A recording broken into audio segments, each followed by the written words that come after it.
All right, so moving on to the lesson practice. Problems 1 through 3 are all just like the ones we just did in the notes, where you're finding the amount of coverage in letter A, and in letter B, you're using the chart to find the annual insurance premium. Problem number 4 down here, however, is a challenge problem. It involves everything that we've done really so far in the unit, so I'll be getting to that problem in the next video. But let's do 1 through 3 here. Again, I encourage you to try these out for yourselves first, so pause the video, try them out, and then follow along and listen and make sure you got them right after.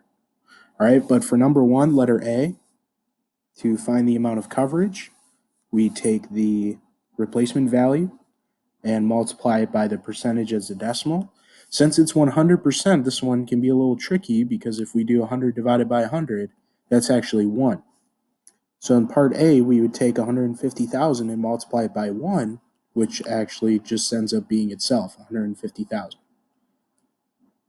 So then for part B, we got to use that number, 150,000. We know it's a wood frame house, and we know it's fire protection class 8. We got to use those three things to figure out the annual insurance premium. So if we go down to our chart, if I erase from my last problem, highlight the stuff we know, 150,000. We know, and I already forgot, what do we know? It is a wood frame and fire protection class 8. All right, so wood frame means we're looking on this side of the chart. Fire protection class 8 is this column. So if we go down and over, it's going to be $633.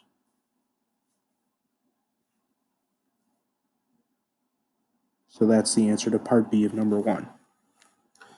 Problem number 2. Okay, moving right along. Now it says QN owns a $400,000 brick home, fire protection class 11, that is insured for 75% of its replacement value. So 400,000, 75%. That will help us with part A. Take 400,000 times 0.75, and we get the amount insured, which is 300,000. Okay, then we use that number, and we know it's fire protection class 11, and it's a brick home. So if we go down to our chart, I erased from the last problem. Okay, now our amount of insurance coverage is 300,000 way down here. It's a brick home, so we're looking at the left side, and it's fire protection class 11. So if I go down and over, much bigger number. It's $1,743. It's a lot of insurance. That would be our answer, part B of number 2, $1,743. Number 3, now it says the Quicks own a brick home that has a replacement value of $375,000. They purchased a homeowner's policy for 80%. They live in an area rated fire protection class 9. All right. So if we take the 375, multiply it by 0.8,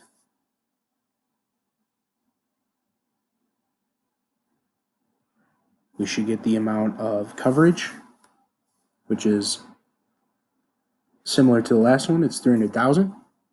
So if we use that number, it's a brick home, and it's fire protection class 9. Go down to our chart, erase what we had from the last one, even though much of it is similar. So I'll highlight it again. The replacement value, or the amount of insurance, is 300,000. It is a brick home again, but now it's fire protection class 9. So we're looking at this column. So now it's $1,434. Oops. 1,434.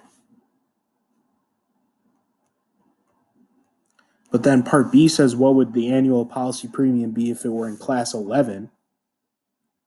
So everything stays the same. It's still 300,000 insurance coverage. It's still a brick home, but now it's fire protection class 11. So if I go down to my table, we are now no longer looking at this column, but we're back to looking at the fire protection class 11 column, and that's back to the $1,743. So there are your answers for problems 1 through 3.